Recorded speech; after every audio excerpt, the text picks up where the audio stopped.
মুহূর্তে অনেকেই হয়তো বিদেশে পড়তে যেতে চাইছেন বা বিদেশে পার্মানেন্টলি সেটেল করতে চাইছেন, কিন্তু কোনোভাবেই ভিসা হচ্ছে না।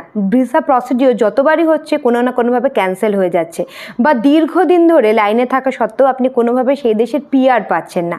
এই সবগুলোর জন্য দায়ী হচ্ছে আপনার বাড়ির নর্থ ওয়েস্ট কর্নার। আপনার বাড়ির মানে আপনার মূল বাস্তুর যে নর্থ ওয়েস্ট কর্নার সেটা চন্দ্রমাকে রিপ্রেজেন্ট করে, এবং এই নর্থ ওয়েস্ট কর্নারে যদি আপনি গ্রিন কালার করেন বা সেখানে সবুজ গাছগাছালি বেশি রাখেন বা সেখানে কোনো বাগান করে দেন, তাহলে আপনার বাড়ির নর্থ ওয়েস্ট পজিশন প্রবলেমেটিক হয়ে যাবে, এবং এই প্রবলেমেটিক অবস্থার জন্য গভর্নমেন্ট রিলেটেড যে সমস্ত কাজ রয়েছে সেগুলোতে অনেক বেশি ডিফিকাল্টিস আসবে।